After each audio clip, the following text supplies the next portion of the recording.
ಈ ಮೀಟರ್ ಅಲಸಂದೆನ ಯಾವ ರೀತಿ ಕುಯ್ಬೇಕು ಅಂದರೆ ನೋಡಿ, ಇವಾಗ ಇದನ್ನು ಮೇಲ್ಗಡೆ ಕಾಣಿಸ್ತೀರ ಅಂತದನ್ನ ಕಟ್ ಮಾಡ್ದಂಗೆ ಕುಯ್ಬೇಕು. ಹಾಕೋದ್ರೆ ಮಾತ್ರ. ಹಾಯ್, ಎಲ್ಲರಿಗೂ ನಮಸ್ಕಾರ. Mister bus all in one world YouTube ಚಾನಲ್ಗೆ ಮತ್ತೊಮ್ಮೆ ಸ್ವಾಗತ. ಈ ಒಂದು ವಿಡಿಯೋದಲ್ಲಿ ನಾವು ಅಲಸಂದೆನ ಯಾವ ರೀತಿ ಕುಯ್ಬೇಕು ಅಂತ ತಿಳ್ಕೊಳ್ಳೋಣ. ನಾವಿವಾಗ ಹೊಲದ ಹತ್ರ ಬೆಳಗ್ಗೆ ಎದ್ದು ನಮ್ಮ ಅಪ್ಪ ಮತ್ತು ನಾನು ಹೊಲದ ಹತ್ರ ಬಂದಿದ್ದೀವಿ. ಇವತ್ತು ಅಪ್ಪಾಜಿಗೆ ಬೆಳಗ್ಗೆ ಮಾರ್ಕೆಟಿಂದ ಫೋನ್ ಮಾಡಿದರು. ನಮಗೆ ಇವತ್ತು ಒಂದು 40 kg ಅಲಸಂದೆ ಬೇಕು ಅಂತ. ಹಾಗೆ ಅಲಸಂದೆ ಜೊತೆಗೆ ನಾವು ಅಂತರ ಬೆಳೆಗೆ ಮೂಲಂಗಿ, ಕಡಲೆ ಬೀಜ ಹಾಗೆಯೇ ಬಿನಿಸ್ಕಾಯನ್ನು ಕುಯ್ಯೋಣ ಅಂತ ಬಂದಿದ್ದೀವಿ. ನೀವು ಇವಾಗ ನೋಡ್ತಾ ಇದ್ದೀರಾ ಅಲಸಂದೆನ ಯಾವ ರೀತಿ ಕುಯ್ಬೇಕು ಅಂತ. ನೋಡಿ, ಇವಾಗ 2 ಅಲಸಂದೆ ಕಾಯಿ ಬಿಟ್ಟಿದೆ. ನಾವಿಲ್ಲಿ ಮೇಲ್ಗಡೆ ಕಾಣಿಸ್ತಾ ಇರೋದಕ್ಕೆ ಏಟಾಗ್ದಂಗೆ ಅದನ್ನು ನೀಟಾಗಿ ಕುಯ್ಕೋಬೇಕು.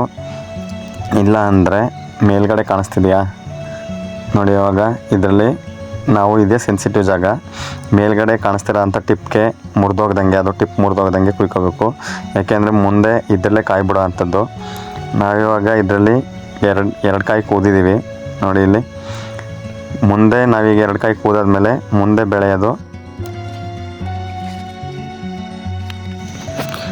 ಬೆಳೆಯೋಂಥದ್ದು ಇವಾಗ ತೋರಿಸ್ತಿದ್ದೀನಲ್ಲ, ಇದರಲ್ಲೇ ನಾವು ಆಲ್ರೆಡಿ 2 ಕೂದಿದ್ದು. ಇದೀಗ ನಾವು ಕುಯ್ದಿರೋದು 3ನೇ ಕೊಯ್ಲು. ಮುಂದೆ ಇವಾಗ ಹೂ ಕಾಣಿಸ್ತಿದ್ದಿಲ್ಲ, ಮೊಗ್ಗು, ಈ ಮೊಗ್ಗಿಂದ ಶುರುವಾಗುತ್ತೆ. ನೆಕ್ಸ್ಟು ಇದೇ ಕಾಯಾಗಿ ಹೊರಗಡೆ ನಮಗೆ ಕಾಣಿಸ್ಕೊಳ್ಳುತ್ತೆ ಕಾಯಾಗಿ.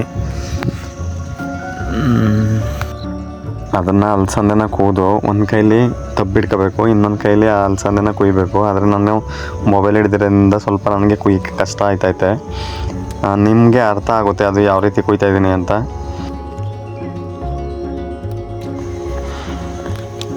ಈ ಸಲ ನಮ್ಮ ಅಪ್ಪಾಜಿ ಯಾವುದೋ ಬೇರೆ ತಳಿ ತಂದಿದ್ದಾರೆ. ಇದು ಫುಲ್ಲು ಗ್ರೀನು ಮತ್ತು ಇದು ಹೈಬ್ರಿಡು.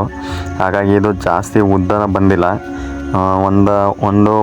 ಒಂದು ಅಡಿ ಬಂದೈತೆ ಅಷ್ಟೇ. ಇದು ಮೊದಲು ನಾವು ನಾಟಿ ಹಾಕ್ತಿದ್ದು, ಅದು ಇಷ್ಟು ಗ್ರೀನ್ ಇರ್ತಿರ್ತಿಲ್ಲ, ಸ್ವಲ್ಪ ಗ್ರೀನ್ ಇರ್ತಿತ್ತು. ಅದು ತುಂಬ ಚೆನ್ನಾಗಿರೋದು, ಶೈನಿಂಗ್ ಆಗಿ, ಮತ್ತು ಈ ಥರ ಎಲ್ಲ ನುಲ್ಕೊಂಡಿರ್ತಿತ್ತಿಲ್ಲ ಅದು.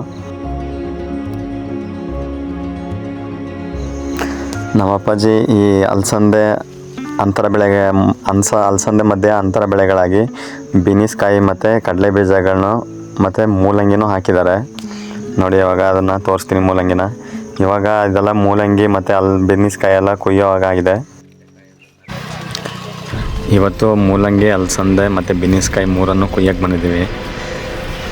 ಇವತ್ತು ಕುಯ್ಕೊಳ್ಳಿಲ್ಲ ಅಂದರೆ ಇದನ್ನು ಮೂಲಂಗಿ ಎಲ್ಲ ಬಲ್ತೋಯ್ತವೆ ಮತ್ತು ಬಿನಿಸ್ಕಾಯಿ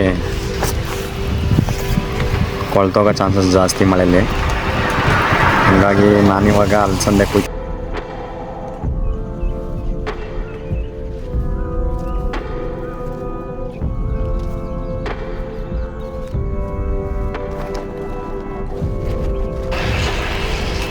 ಇವಾಗ ನಮ್ಮ ಅಪ್ಪಾಜಿ ಸ್ವಲ್ಪ ಬಿನಿಸ್ಕಾಯಿ ಕುಯ್ಕೊಂಬಂದವ್ರೆ. ಇದು ನಾಟಿ ತಳಿ, ನಾಟಿ ಬಿನಿಸ್. ಇದು ಇದಕ್ಕೆಲ್ಲ ಇವಾಗ kg 50 ರೂಪಾಯಿ ಮಾರ್ಕೆಟಲ್ಲಿ. ತುಂಬ ಚೆನ್ನಾಗಿ ತಿಂತಾರೆ. ಹಳ್ಳಿಗಳಲ್ಲಂತೂ, ಸಿಟಿಗಳಲ್ಲಿ ಗೊತ್ತಿಲ್ಲ, ಹಳ್ಳಿಗಳಲ್ಲಂತೂ ತುಂಬ ಜನ ತಿಂತಾರೆ ಇದನ್ನು. ಯಾಕೆಂದರೆ ಅಷ್ಟೇ ಟೇಸ್ಟ್ಗೆ ಇರುತ್ತೆ ಇದು ಒಳಗಡೆ ತಿನ್ನೋಕ್ಕೆ. ಈ ಬಿನಿಸಲ್ಲೂ ಕೂಡ ನಾನಾ ರೀತಿ ಅವೆ. ಇದು ವೈಟ್ ಬಿನಿಸ್ಕಾಯಿ ಮತ್ತು ಕಪ್ಪು, ನೀಲಿ, ಈ ಥರ 3 ಥರ ಬಿನಿಸ್ಕಾಯಿಗಳು ಬರ್ತವೆ. ನಾವು ಹಾಕಿರೋದು ನಾಟಿ ವೈಟು. ನಾನು ಅಲಸಂದೆ ಕೂದಿದ್ರೆ ನಾವು ಅಪ್ಪಾಜಿ ಮೂಲಂಗಿ ಆಗಲೇ ಕುಯ್ಕೊಬಂದು ತೊಳಿತಾವ್ರೆ ನೋಡಿ. ಮೂಲಂಗಿ ತುಂಬ ಎಳೆವು ಮತ್ತು ತುಂಬ ಚೆನ್ನಾಗೈತೆ. ಇದು ಸ್ವಲ್ಪ ದಿನ ಬಿಟ್ಟರೆ ಬಲ್ತೋಯ್ತವೆ, ಆವಾಗ ತಿನ್ನೋಕ್ಕೆ ಚೆನ್ನಾಗಿರೋದಿಲ್ಲ, ತುಂಬ ಖಾರನೂ ಆಗಿರ್ತವೆ. ಇವಾಗ ಕಿತ್ಕೊಂಡು ಬಂದು ನಮ್ಮ ಅಪ್ಪಾಜಿ ಇಲ್ಲಿ ಸ್ವಲ್ಪ ತೊಳಿತಾವ್ರೆ, ವಾಶ್ ಮಾಡ್ತಾವ್ರೆ. ಇದನ್ನು ಮಾರ್ಕೆಟಿಗೆ ತೊಗೊಂಡೋಗ್ಬೇಕು. ಹಾಗಾಗಿ ನೀಟಾಗಿ ಮಣ್ಣು ಹೋಗೋ ರೀತಿಲಿ ಅದನ್ನು ವಾಶ್ ಮಾಡಬೇಕು. ಇಲ್ಲಾಂದರೆ ಚೆನ್ನಾಗಿರೋದಿಲ್ಲ. ನಾವು ಯಾವುದೇ ವಸ್ತು ಆದರೂ ತೊಗೊಳ್ಬೇಕಾದ್ರೆ ನಮಗೆ ನೀಟಾಗಿರಬೇಕು, ಆವಾಗ ಮಾತ್ರ ಚೆನ್ನಾಗಿರ್ತದೆ. ಹಾಗೆಯೇ ಎಲೆನೂ ನೋಡಿ, ಎಲೆನೂ ಕೂಡ ತಿನ್ಬೋದು. ತುಂಬ ಚೆನ್ನಾಗೈತೆ. ಇದಕ್ಕೆ ಯಾವುದೇ ಹುಳನೂ ಹೊಡೆದಿಲ್ಲ, ಏನೂ ಆಗಿಲ್ಲ. ಏಕೆಂದರೆ ಇದು ಮೊದಲನೇ ಕಾಯಲ್ವ, ಹಾಗಾಗಿ ತುಂಬ ಚೆನ್ನಾಗಿ ಬಂದೈತೆ. ಇದನ್ನು ಇವಾಗ ತೊಳ್ಕೊಂಡು ಪೂರ್ತಿ ಎಷ್ಟು ಕೂದವ್ರೆ ಅಷ್ಟೆಲ್ಲನೂ ತೊಳ್ಕೊಂಡು ಇವಾಗ ಪಿಂಡಿ ಕಟ್ಕೋಬೇಕು.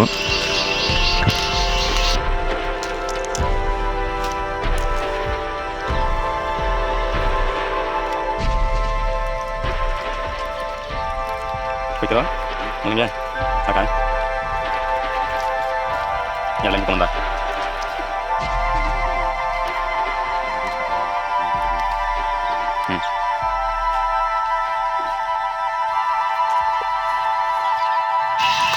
ಹಾಗೆಯೇ ಅಲಸಂದೆಲಿ ಈ ಥರ ಬಲ್ತೋಗಿರೋದನ್ನ ನಾವು ಮನೆಗೂ ತೊಗೊಂಡೋಗೋದಿಲ್ಲ. ಕೆಲವು ಸಲ ತೊಗೊಂಡೋಗ್ತೀವಿ, ಕೆಲವು ಸಲ ನೆಲದಲ್ಲೇ ಬಿಟ್ಬಿಟ್ಟು ಹೋಗ್ತೀವಿ. ಯಾಕೆಂದರೆ ಇಲ್ಲಿ ಬಿಡೋದ್ರಿಂದ ಹೊಲದಲ್ಲೇ ಅದನ್ನು ಬಿಸಾಕಿದ್ರೆ ಅದು ಕರಗಿ ಗೊಬ್ಬರ ಆಗುತ್ತೆ, ಹೊಲಕ್ಕೆ ಒಳ್ಳೆಯ ಫಲವತ್ತತೆ ಮತ್ತು ಪೋಷಕಾಂಶಗಳು ಸಿಗೋದ್ರಿಂದ ನಾವು ಅದನ್ನು ಅಲ್ಲೇ ಕರಗೋಕ್ಕೆ ಅಂತ ಬಿಟ್ಬಿಡ್ತೀವಿ.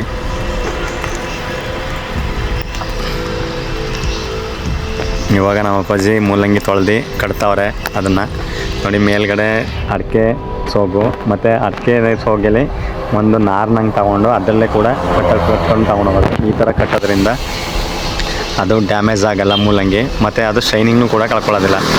ಈ ರೀತಿಗೆ ತೊಗೊಂಡೋದ್ರೆ ತುಂಬ ಚೆನ್ನಾಗಿರ್ತವೆ, ಅದು ಬಾಡೋಗೋದಿಲ್ಲ ಬಿಸಿಲು ಏನಾದ್ರು ಬಂದರೆ. ಹಾಗಾಗಿ ನಾವು ಇದರಲ್ಲೇ ಕಟ್ಕೊಂಡು ಹೋಗೋದು.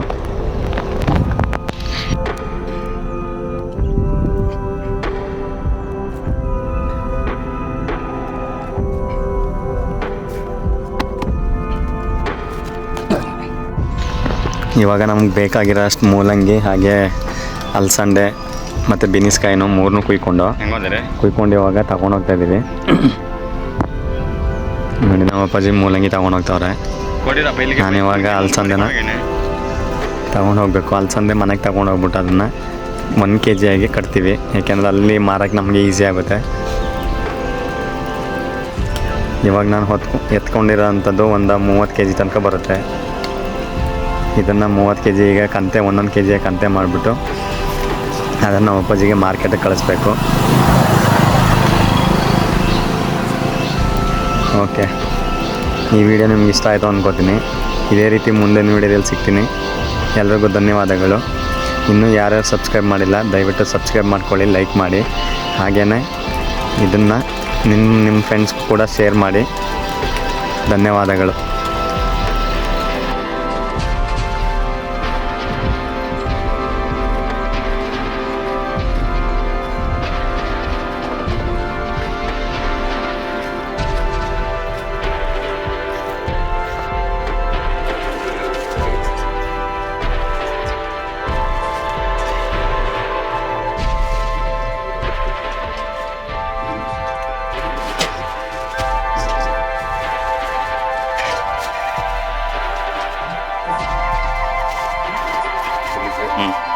ಇಲ್ಲ ಕಟ್ಟಿದ ಮಾತ್ರ